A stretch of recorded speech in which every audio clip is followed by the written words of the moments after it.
It's interesting. We were looking at kind of the attendance and whatnot, and I think we're double what we've typically been. And so lots of interest. Leases are getting real. So my name is Scott Phillips. I'm the partner in charge of the National Insurance Office with Eide Bailey, and Andrea Mao presenting with me. She's in our National Tax Office. I'll take the bulk of the time talking about lease implementation. Some practical steps to get started. We will cover a few accounting concepts, but it'll be a little bit less about the accounting. Really, the focus of today is, okay, where do I go? Either you haven't started and you're not sure where to start, or you have started, but you're not sure if you know all the pieces. So it's really a how-to sort of instructions. We put together a number of steps, 5 steps that we believe are, that we create internally in terms of what we think are sort of a way to lay out an implementation plan to start to get all the information we need. In the previous slide here that I skipped over, just a reminder, we do have some other ANA updates, and I'll talk about those for just a second. So in our spring ANA update, we have that on May 24th. That is a 6-hour training. About 2 hours of that will be dedicated to leases, and we'll get into a little bit more detail into the accounting of leases. Every time we present the ANA update, we tend to refresh, some of the lease content. In the past, we've covered some of the same slides we've had today in terms of some implementation considerations. We've covered at a high level some of the accounting considerations. For the 24th, specifically the couple hours of content that we have as mostly new content, meaning we presume that at this point, people realize that they have a lease liability, they have a right to use asset. And so we're going to move past sort of those basic concepts and get into, okay, how do I actually do a calculation of my lease? What are the different components? And have an all-inclusive list of what I have to do to do the math. And then a lot of examples, illustrations, case studies. There's a lot of case studies actually in the standard. We'll pull some of those out and break them down. And then we'll also have some separate ones that we put together just so people can really have a more practical approach and something that's more applicable to kind of what they're doing. In the fall, we'll do the same thing. In the fall, it'll be the same content as the May 24th. Only, of course, we'll update and refresh it at that point in time for any change in the standards, accounting and auditing standards. But that one, we actually break it out into sort of a 3-part series. So instead of having 6 hours one day, we'll have kind of 3-part series. And then also our federal tax updates in the fall, and they've also broken that up, 10 hours of CPE, but broken up over the course of kind of 2-hour increments. So like I said, today's really more of a practical steps approach. So we'll get into that. And like I said, I'll touch on some accounting questions. If you have some accounting questions, feel free to ask them. If we need to, we can answer some of them offline as well. So it's getting real for people. Leases have been pushed back a couple of times. The public companies have already adopted. When COVID first hit, the public not-for-profits, being a not-for-profit that actually has, bonds, typically conduit debt, they also meet the criteria of a public business entity for many of the standards. They were actually given a delay if they hadn't already issued to put it off for another year, but they've since issued or implemented. So a number of entities have already kind of hit this up and implemented, and there's examples out there. But for everyone else, so the vast majority of private companies and not-for-profits, this is a year. And one thing I would say is don't put it off until the end. Do not wait until, don't let the summer get you by without getting a jump start and really getting into it. A lot of standards, when we get into them, you get to the end and it's a scramble, but you sort of figure out the information you need to implement a given standard. This one, if you have very many leases, it's a pretty complex standard to implement. There are a lot of facets to it. And so, it's not one that you want to put off. This is definitely one that you want to get started this summer if you haven't already. So with that, we get to our first polling question. What stage are you at? You're already done and just waiting for the December 31st to roll around. You've done some preliminary impacts. You've started thinking about it, or you're hoping that they'll get delayed again. And I guarantee it's not going to get delayed again. In fact, it's been asked a couple of times to be delayed, and the FASB's basically said, we're not even entertaining that anymore. Delayed it a couple of times, delayed it before COVID, delayed it because of COVID.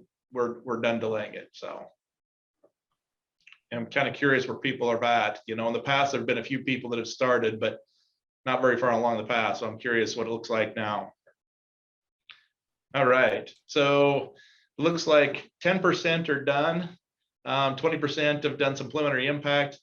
Most people, about 50% have started thinking about it, and 15% said, okay, I'm holding out for that delay. So this will be a good audience then, I think. All right, so here are the steps that we've laid out, that we've kind of designed. This isn't in the standards anywhere. This is just sort of, as we were collaborating together, we felt like this was a way to sort of to define an approach to actually, practically implement the standard. And we'll go through each one of these steps in detail. So the first step is identifying lease contracts. And when we talk about that, that may seem pretty simple at first blush, but what we've actually found is we've helped a number of clients implement. What we found is that while a lot of entities will have they'll have tight controls over revenue and revenue recognition and cash, and they'll have tight controls over disbursements and who can authorize a disbursement, who can make a purchase, and cutting of a check to pay a disbursement. Have tight controls over those elements, the sort of those cash flow elements of the financial process.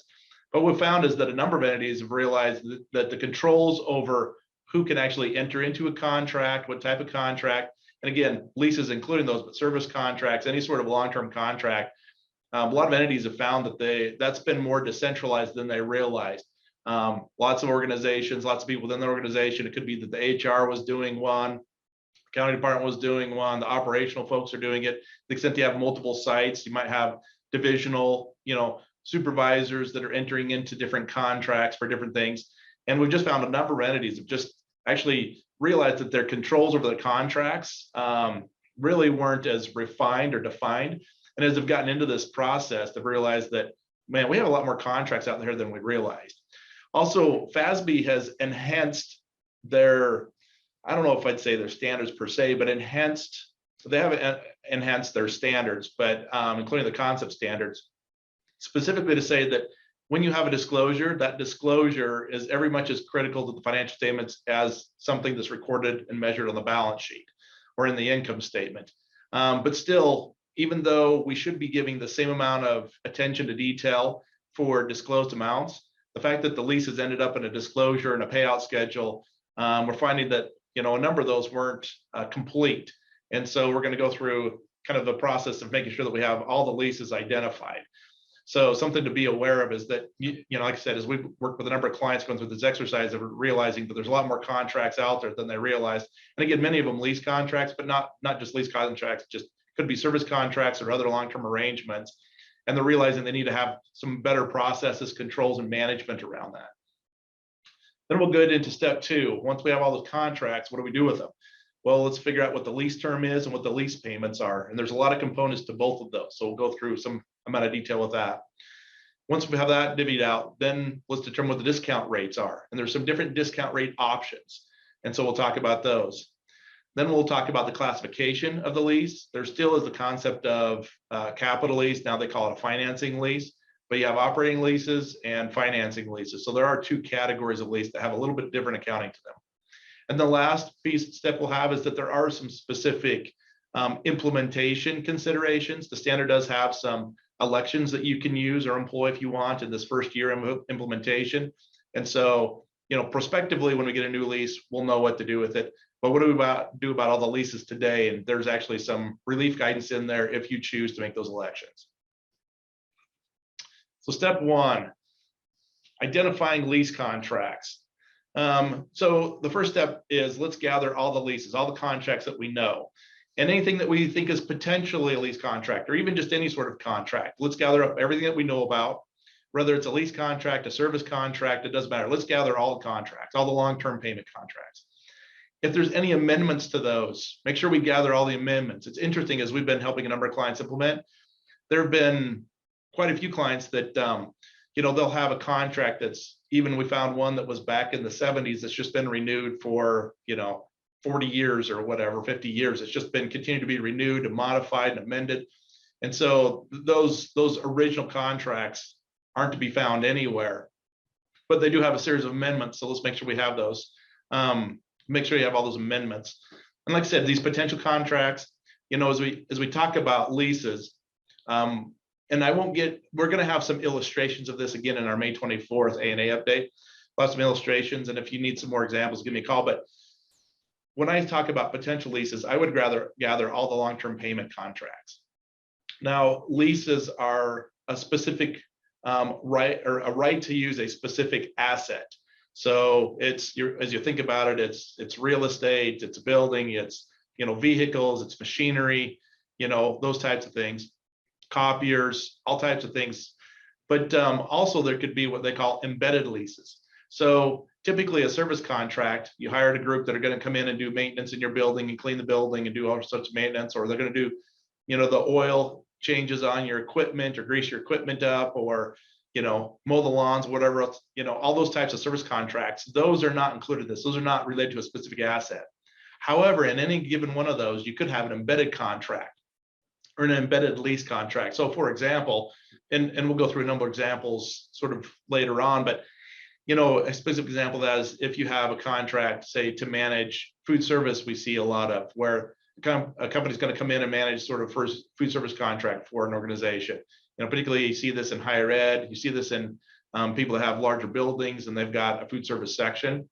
Those types of contracts, sometimes while it's a service arrangement, there's specific equipment that are designated in there that are dedicated for you, for which the entity would still control that asset. So that's specifically included. Had a question just come up. What about software contracts?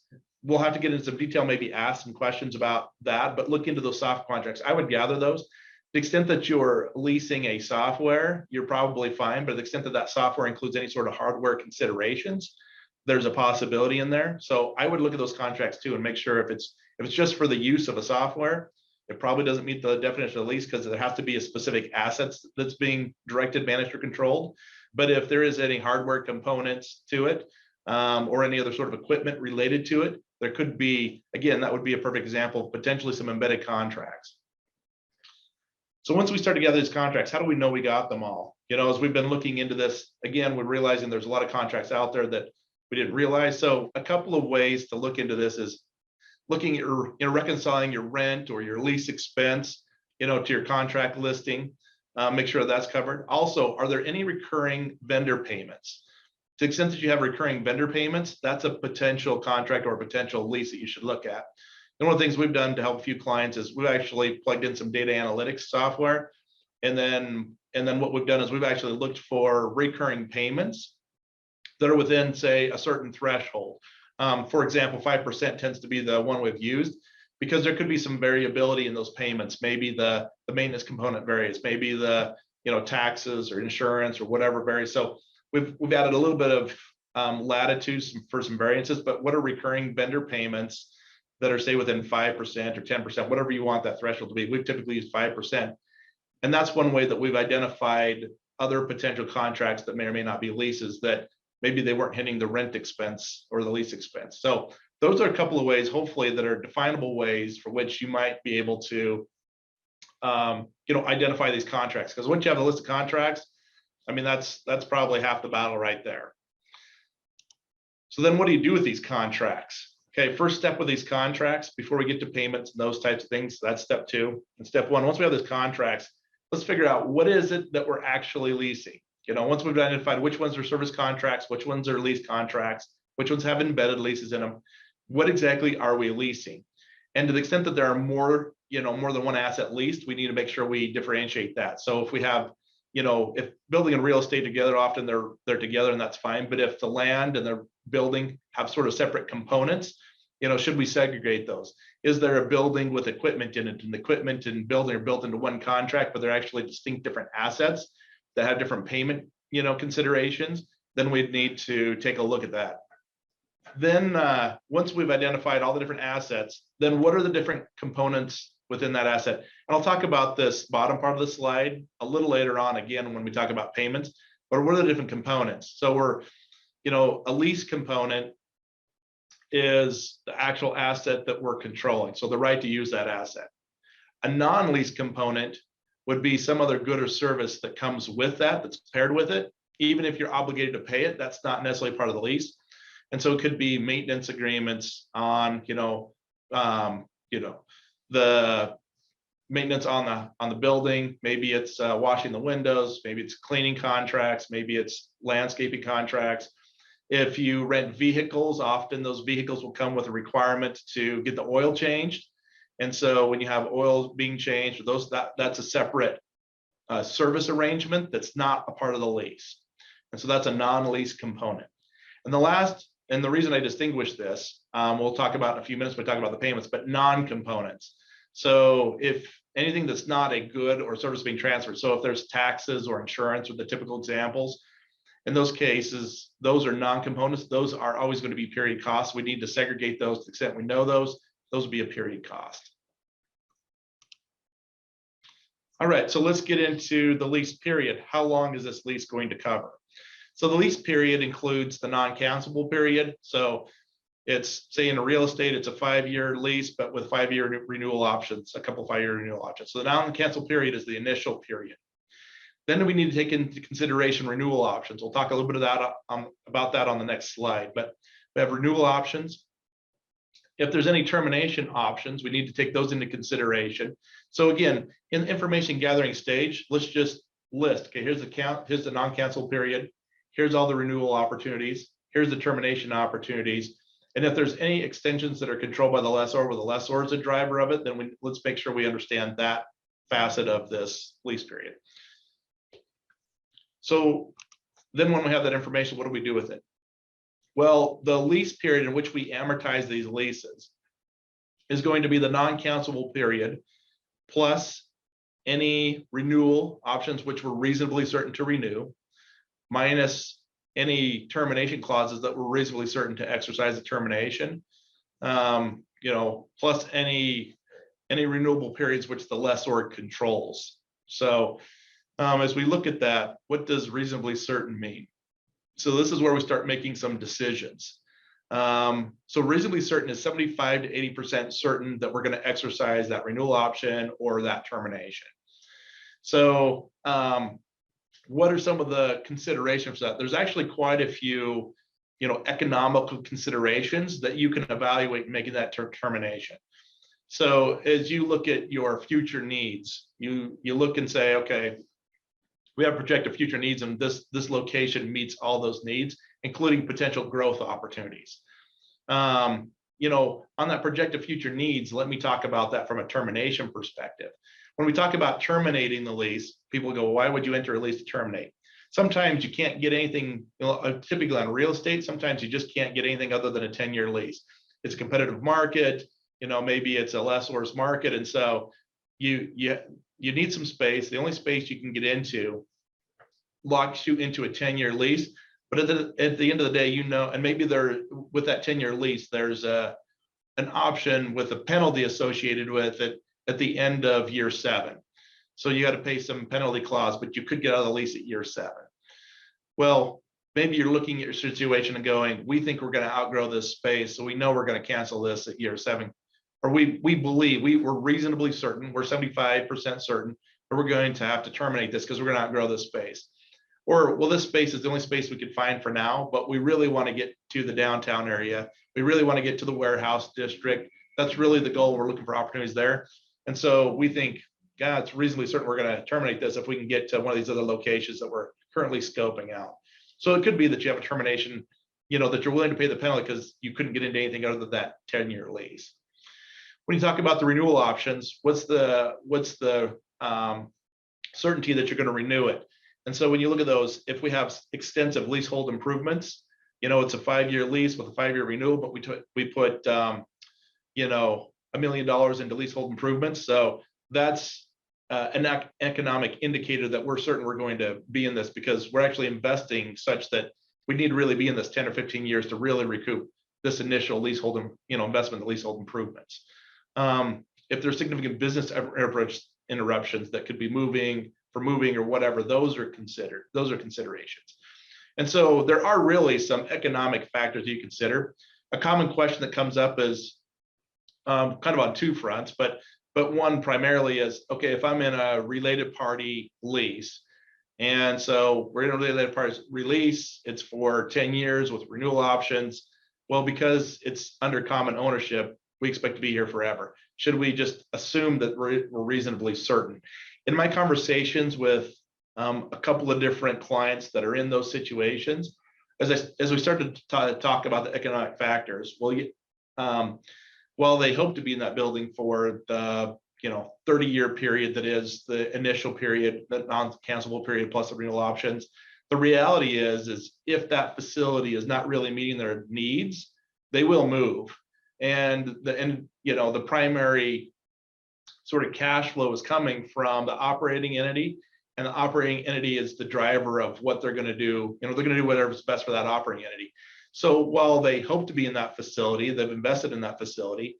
When you get into that facility and you're looking out and projecting 25 years, do we think this will still meet our needs? Are we 75% certain it will still meet our needs? Well, we hope it is, but we're actually not as certain as we thought we were.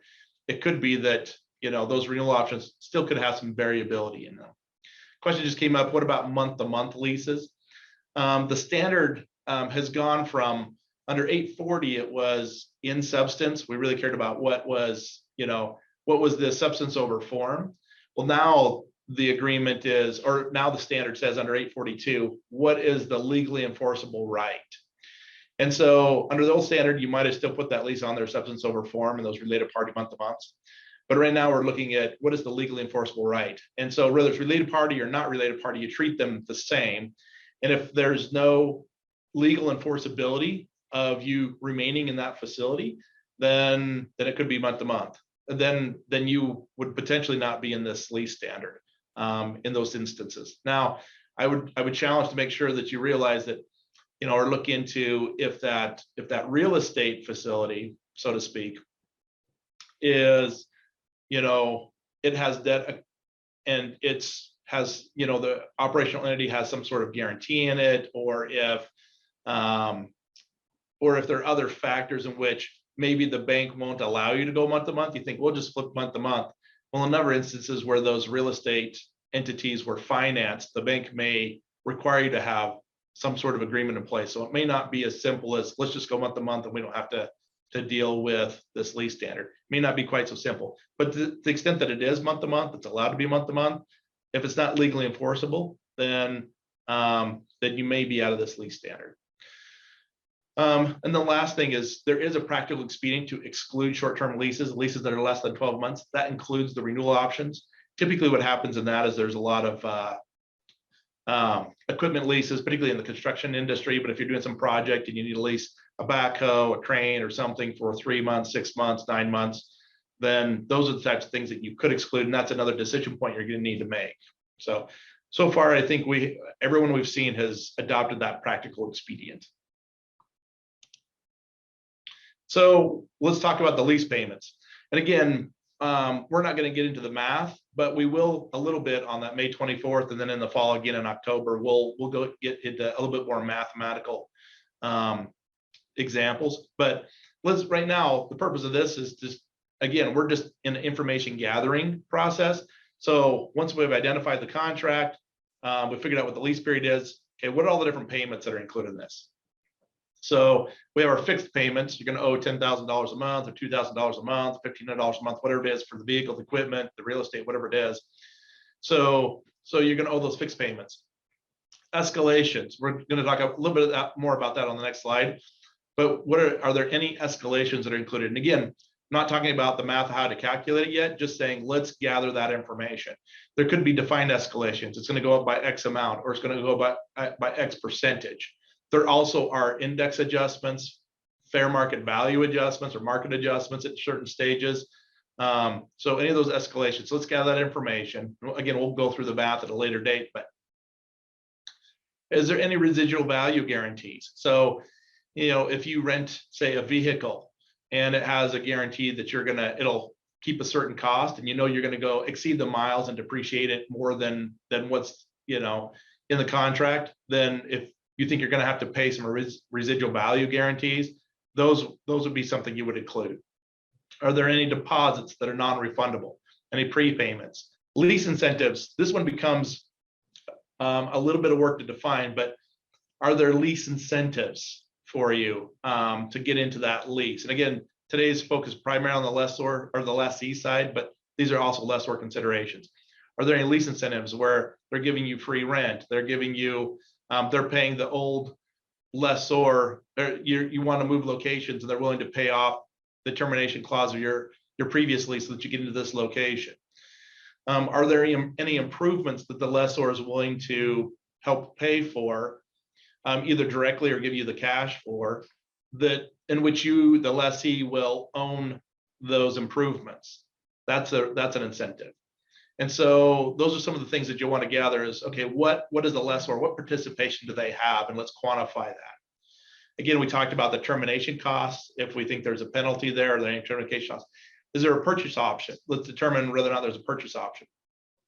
And then any initial direct costs. So I'm going to talk just briefly about two of those. With the escalation clauses, there's what they call variable payments.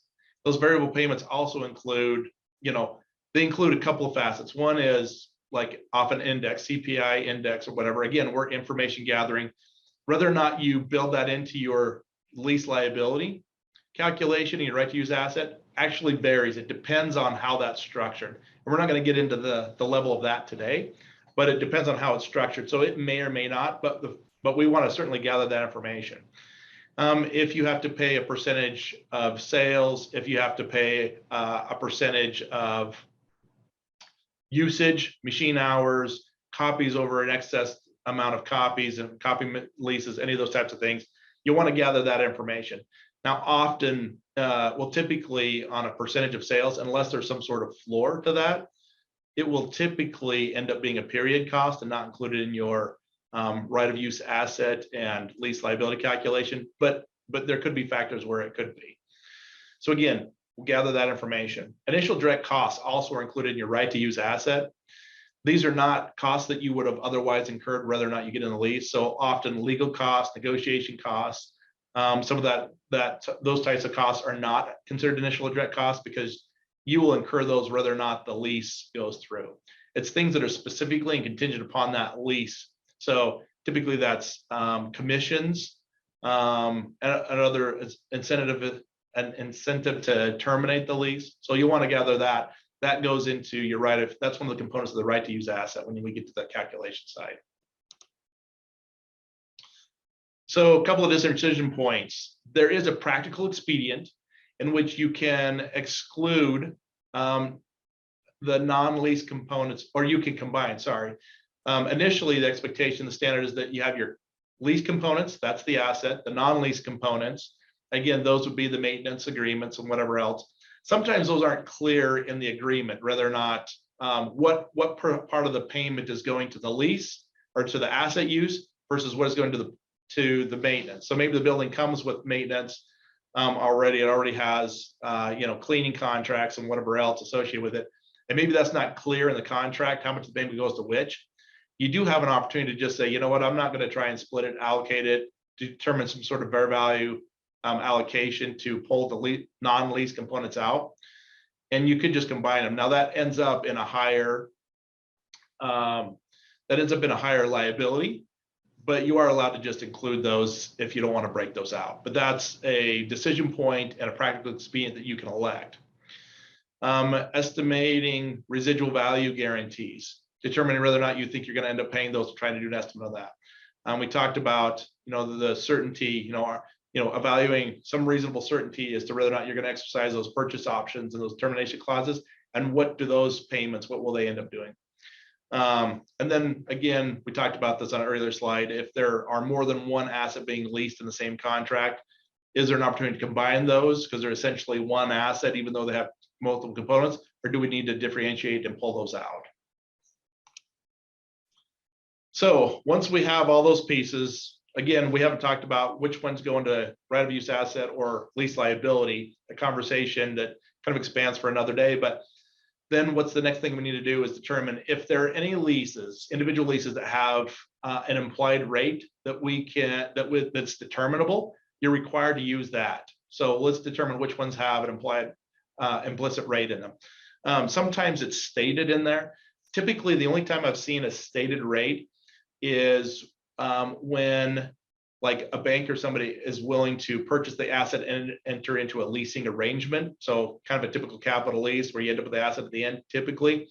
Sometimes they'll actually have a stated rate on those, but otherwise that rate typically isn't easy to get at or determine. Even in related party situations, if there's some work to be done to figure it out, you're not required to put forth a lot of effort into it. You should put forth some effort to determine if there's an implicit REIT, but again, there's some latitude there in terms of how much effort you have to go through. If it takes very much effort, you're not compelled to calculate it. To the extent that it's stated or it's easy to get at, it's required to be used. The next is the incremental borrowing rate. That's the next thing that you would use. And the incremental borrowing rate, I think on the next slide is defined, but the incremental borrowing rate is not just whatever your current borrowing rate is.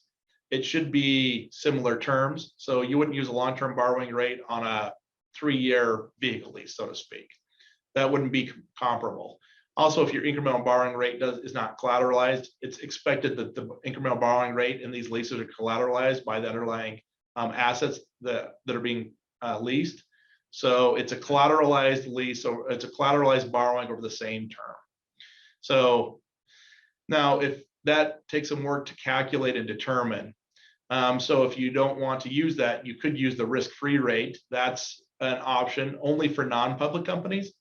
You could use a risk-free rate. Now, again, the risk-free rate it's a lower rate, it's a published rate, but also it would result in that published rate would also result in a higher lease liability. So that's something to take into consideration. The risk-free rate, you're allowed to do that by class of asset. Class is not defined in the standard. So you can determine what you think the right classes are, but it wouldn't be this class of vehicles, but not that class of vehicles. Probably be vehicles together, but you could determine whether or not to use it could be that you want to use a risk-free rate for the short-term leases. And again, it's by class of asset, not by lease term, but maybe it's the vehicles and the equipment, but not for the long-term or for the real estate, which tend to be long-term. We're going to go ahead and use, that other, we're going to use the incremental borrowing rate. So decision points is whether or not to use the risk-free rate and also to develop what that incremental borrowing rate is. Step 4 is classification. Once we have that information, do we end up in, again, there still is the concept of a capital lease versus an operating lease. They both end up on the balance sheet. One, the capital lease, or now it's referred to as a financing lease, has an interest component to it, an interest expense component. So that payment gets bifurcated between the actual, payment of the debt versus some interest component, whereas an operating lease does not have that interest component built into it. So you get to a little bit different answer, but ultimately they both end up on the financial statement. So as you look through here, there is the first 4 criteria are similar to capital leases today, but the bright lines have been taken away. So if ownership transfers at the end, it's a financing lease. If you're so the first 2, if you think you're going to exercise a purchase option, or if the ownership transfers, then it's a financing lease. For the next 2, 3, and 4, these used to be a bright line. 75% of the useful life was used up, or 90%. The present value of the minimum payments was exceeded 90% of the fair value of the asset. Those 2 criteria now are not bright lines anymore. They're rule of thumb. They still are in the standard, but not as a bright line, but as a potential rule of thumb to use. So it could be that if you do the math and you come up with 88% of the useful life, or 88% of the fair value, maybe that's close enough. Probably still in a financing lease rate. If it's 70% of the economic useful life, still might end up in a financing lease. So a little more opportunity for judgment there. And then they added a new criteria. If the equipment, normally I've seen this with equipment in some real estate, if it's so specialized in nature that it can't otherwise be leased to some other party, that level of customization would indicate that it's actually a financing lease.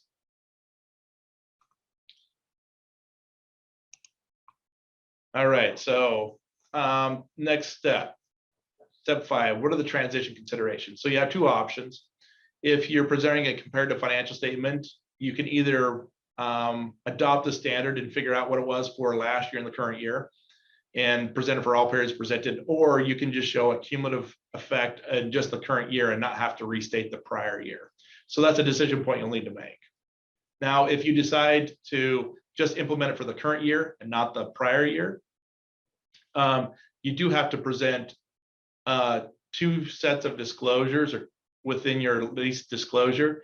You have to present last year's balances with all of 840 information, all the topic 840 information. So that includes payouts and everything related to last year, and then the new disclosure for this year. So you do end up with a disclosure that's potentially twice as long because you have to do last year's standard for last year's disclosure, this year's standard for this year's disclosure. So that's a consideration. And then there are some other practical expedients.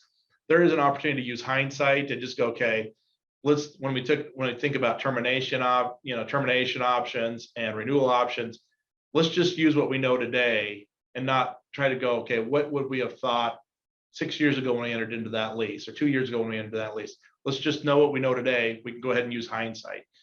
Also, there's a set of expedients that say you don't have to reassess the lease, either for classification or whether or not it contains a lease. You can just sort of move forward with whatever information you have.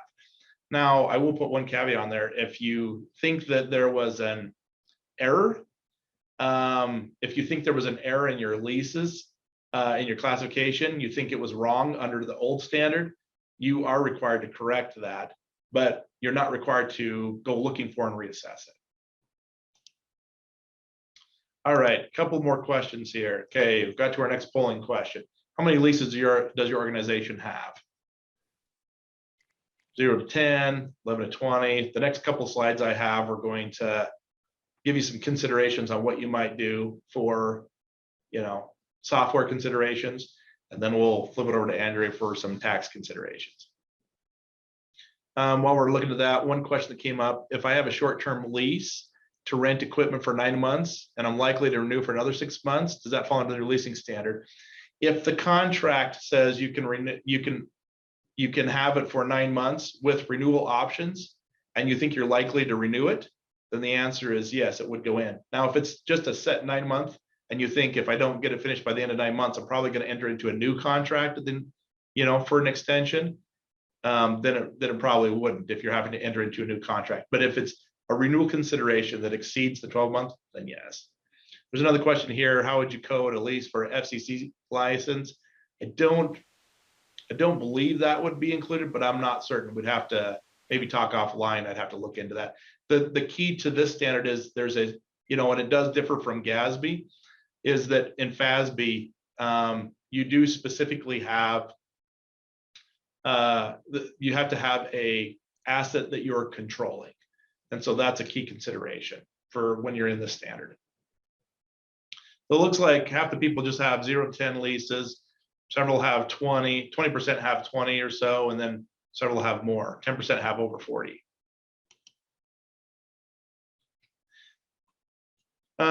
All right, a couple more slides here. So I'm going to just briefly talk about sort of software considerations. Should we be getting into some software? So sort of 3 options. Should you obtain some lease software, tracking software? Could you use Excel spreadsheets, or should you just outsource it all together? Obviously, that's an individual consideration that you'll need to evaluate. But here are some of the different benefits to having a lease software, particularly if you have quite a few leases. When I get, if you talk about Excel, what we found is even people that have 7 or 8 leases, Excel becomes challenging to manage. Like individual calculations are fine, but it's challenging to manage modifications. It's challenging to add all that activity together for the disclosure and do some weighted average items. So it can be challenging. Again, not that you can't do it, but if the more lease you have, the more challenging it is to manage in Excel.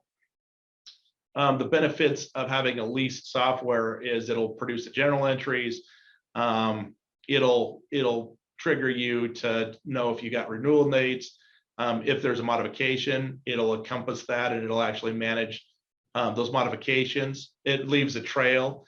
A lot of them will actually have a place where you upload your, several that we've looked at actually have a places for you to upload your lease contract. So actually it could be a document management tool as well. So a lot of benefits to that, but there is a cost. So, and those costs can vary. There's a lot of different softwares out there, the varying cost. Some of them vary in terms of what their minimums are. We've looked at a few different softwares. Some of them have a minimum of 100 leases. Some have a minimum of 25 leases. So if you've got a limited number of leases, sometimes that software may not be cost effective. We talked about kind of the pros and cons of Excel. If you have a limited number of leases, it may work for you, but also, something you can do today.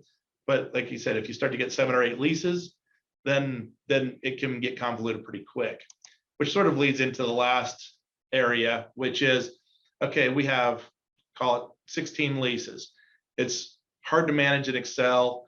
It's not worth having a software over. So maybe we could just outsource the administration of that. That's a service that Eide Bailey offers as well, but a number of accounting firms will actually do some outsourcing as well. So it may be that you're just in that sort of spot where Excel's hard to manage, but it's not worth the cost of getting to a software. And so maybe that's where outsourced lease administration becomes an opportunity that sort of fits the sweet spot of the number of leases you have. So I've sort of spun through that pretty quickly. One question came up: what are the options of having a gap departure? You can always take a departure and not implement the standard and just use the old standard. Now, when you take the gap departure, the question is, how material will that be? Will the bank or whoever the users, the financial statements are, the stakeholders, will they accept that departure? Those are some of the things that you'd have to look into. So I would say reach out and discuss it with your auditor, whoever's doing the insurance work. I talk with them and also talk with the bank before you do that. There's a lot of apprehension about the initial implementation of the standard, but I think it's like a number of them. This one's more complex than a number, but once you get into it and get through that first phase, I'm always a proponent of let's get through the standard, determine how much work is going to be, and move forward with it, because this is where most firms are going to move forward with this. Most entities are going to move forward and adopt the standard. And while there's apprehension as they move forward and kind of get through that initial phase, you'll want to be aligned with your peers. So I'd encourage you to adopt the standard. But if for whatever reason you choose not to, or think that it's not a fit, talk with your accounting firm, talk with the bank, whoever the users are, to see what their determinations are, just to make sure you evaluate all the considerations. So another polling question here. We had a couple stacked in a row, but they were sort of designed to be aligned with the information and content we were covering, sort of preceding that polling. So what's the thing that you think is going to be the most challenging? Determining whether or not you have contracts, or lease contracts, determining the terms, trying to gather all the leases that are out there, doing the calculations, or all the above. And at the end of this polling question, then Andrea will jump in and she'll cover these last few slides. To keep moving, we're going to leave the polling question open, but we are sitting at 44% all of the above. All right. Yep. It'll be a challenge. Lots of pieces. Yeah, always a good answer. Well, as Scott said at the beginning, my name is Andrea Mao, and I lead our accounting methods practice in our national tax office. And Scott was kind enough to allow me to tag along today to talk a little bit about some of the common tax issues and things that we see coming up related to leases. And as a starting point, as a relief from what we've seen from the government lately, we actually don't have any new tax rules here. We've seen a lot of new tax legislation in the last few years, but none of it specifically addressed the treatment of leases. So why talk about this? Well, the reason is that, as Scott detailed during his presentation, all of a taxpayer's leases need to be collected, reviewed, organized, and that lots and lots of lease related data being gathered. That data is exactly what we need on the tax side to make sure that we're reporting these correctly for federal income tax purposes. So combining a tax analysis with the implementation of the lease standard is going to be very efficient for the majority of our clients. And so we're trying to get people used to the idea of involving tax people in these discussions, sharing this information with them to make sure that we are on the same page. And from a tax perspective, there's really two primary issues. The first one is classifying the transaction for tax purposes.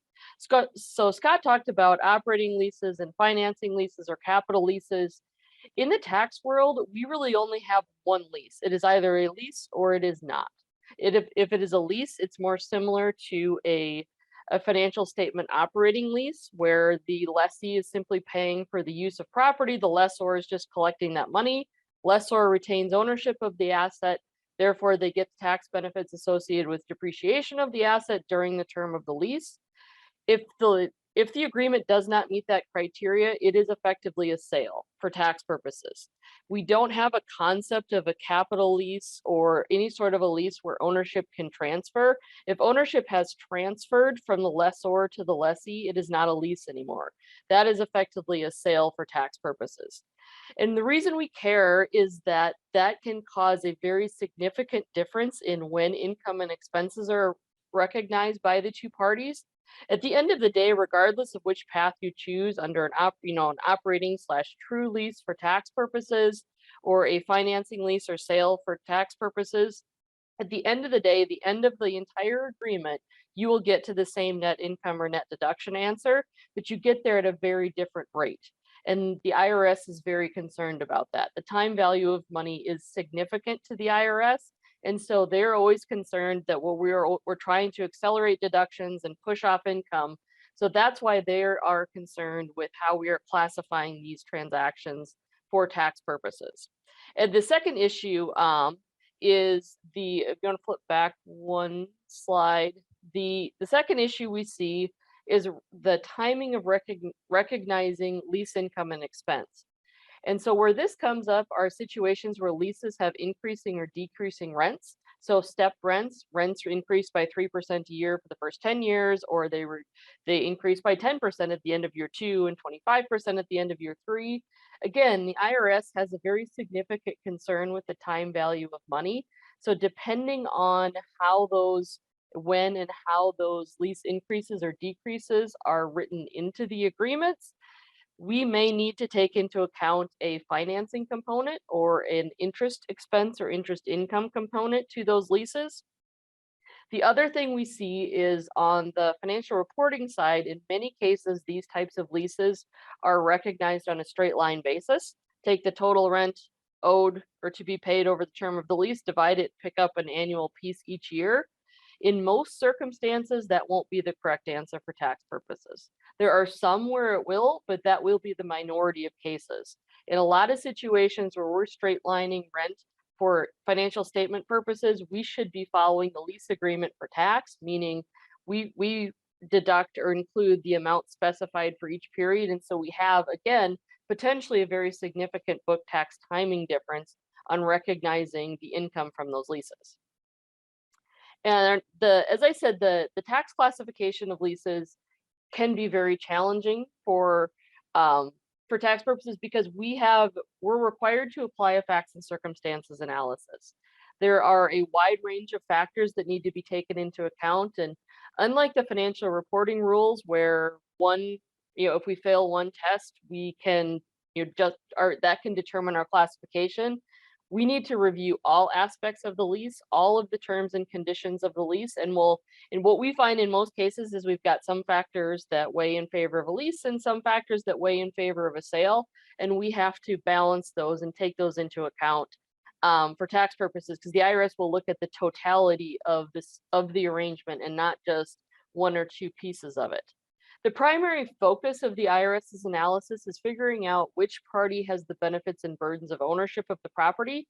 So that is the entity that is entitled to the depreciation deductions. They should be the owner of the asset. The other person is either just getting paid for the use of the asset or paying for the use of the asset. They have no rights or interest in the asset beyond their right of use to the asset. So some of the relevant factors we look at are very similar to the factors that Scott talked about. Is there a purchase option? Is it at fair market value, or is it likely to be exercised? What happens? Who benefits from the property's operation at the end, or retention or value at the end of the lease? If it is, very damaged, who bears that cost? If it's in good shape, who gets that benefit? Who has the risk of loss of physical damage? Who has legal title? All of these things need to go into our analysis. And for better or worse, we often find ourselves in a gray area where we have equal numbers of factors on both sides, and then it can be a challenge to determine the proper tax treatment for these. And the stakes on this determination have become very significant, especially in the context of equipment and vehicle leases, because of 100% bonus depreciation. Whichever party is deemed to be the owner of the asset for tax purposes gets all that depreciation, and they're going to recover all of that cost in the first year of the agreement. And so it is now a very significant timing difference. There always was a timing difference, as I said, but for in that scenario, the timing difference becomes far more significant, meaning that it increases our exposure if the IRS ever were to take a look at these leases and disagree with the treatment of said lease agreements. We can have situations where taxpayers are significantly underpaying their tax liability. The other issue, the lease agreements that have increasing or decreasing rents, we often call these Section 467 lease agreements because that's the section of the Internal Revenue Code that talks about these types of leases. And generally, what we need to determine to figure out how we recognize the income under these leases is what is the payment schedule? What are the payment terms? If we lay these out, over the term of the lease, how are they getting paid? Are there significant accelerations or significant deferrals in the timing of recognizing either the lease income or the lease expense, depending on which side we are on? As I said, what we'll see in a lot of cases is that for financial reporting purposes, the rent will be straight lined over the term of the agreement, which is often not the correct answer. So anytime we're seeing a large deferred rent liability on the balance sheet or a prepaid rent asset on the balance sheet, we're probably looking at having a book tax difference or Schedule M adjustment related to that, because in most circumstances, that won't be the correct deduction for tax purposes. The other reason that this has become a challenge is, of course, COVID, which has made everyone's life challenging on all fronts. We saw a lot of COVID-related lease modifications that resulted in either deferral or forgiveness of rent payments, and these can potentially cause a lease that otherwise didn't have increasing or decreasing rents or deferred rents when it started. When these modifications were made, it caused all of these leases to become subject to 467. Section 467 requires us to analyze leases at the beginning of the lease and then after every modification to the lease. So whether it is an extension of the lease term, a shortening of the lease term, or what we saw a lot with COVID, which is a modification of the terms of the lease, when that occurs, we need to reanalyze that lease for tax purposes, and the accounting for that lease income and expense can change significantly. For example, we saw some circumstances where leases forgave rent for an extended period of time. Depending on the length of that term, we can run into a problem for tax purposes because it can result in the deferral of that rent expense and rent income. And when that happens again, the IRS wants us to come in and apply some interest to that. The other big issue when you're subject to 467 on the tax side is that regardless of whether you're using a cash method or an accrual method, you have the same answer. 467 says if your lease is subject to 467, this is your answer, period. I don't care if you're a cash basis taxpayer. If your lease is subject to 467, we throw all those rules out the door and look strictly at 467. So that, I think, was a surprise to some of our clients, especially some smaller clients that didn't have a lot of rental property or a lot of complex leases, that just going through and modifying these leases caused them a significant change in their income recognition. The other sort of interesting modification we saw a few different times was where a lease would still allot the rent to a period. Say, for example, the rent from March to September that accrues under the terms of the original lease, we're going to accrue that, meaning that you have a legitimate liability to us, but we're going to defer the payment until 2021 or 2022 in some cases. So they didn't defer the accrual date, they just deferred the payment date. Well, that turns this into a very significant deferred rent arrangement, because we've taken rent that should have been paid in 1 year and moved it to the next year. And that generally is going to fail 467 and going to force us onto the more complicated accounting for those leases. The good news in all of this is that if we do determine that there is an issue with how the rent has been accrued under the lease agreements, we can correct that with a Form 3115 or accounting method change for tax purposes. That can be filed with a timely filed return. It does not require a filing fee, and typically the IRS is deemed to accept the change. So it's a relatively painless, I mean, from a procedural standpoint. And again, and if the adjustment or the application of 467 accelerates income, under the procedural rules for Form 3115s, we can spread that amount over 4 years. So if we say we've understated lease income by $800,000 and we file a 3115, that means we pick up $200,000 of taxable income for the next 4 years. So it does relieve the burden slightly in the event that we determine that there is a significant underpayment of tax. The flip side of that is if it's an overpayment of tax, so we have a favorable adjustment for tax purposes, we can pick that entire adjustment up in the year that we file the 3115. So it can generate a fairly significant tax benefit on the opposite side of the coin, depending on what the issue with the lease is. And we did get one question in here. Looks like we're just about to the top of the hour. Is there a dollar threshold? Technically, no. The IRS does not believe in the materiality standards that the audit and FASB does. So even if the issue with the lease agreement is just a couple $100, it is still potentially an exposure item.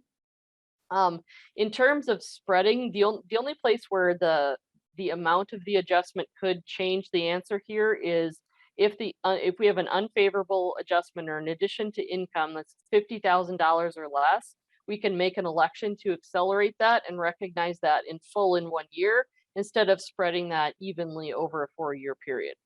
But otherwise, the dollar value here does not change the answer. I don't know. I didn't see any other questions come in from the audience. But I think our contact information is it on the slides? Is it on the last page maybe? Yep, towards the end of the slide deck. Okay. You should all have it. There are our contact information. Feel free to reach out to either one of us, and happy to help you and whatever you need. So. Same here.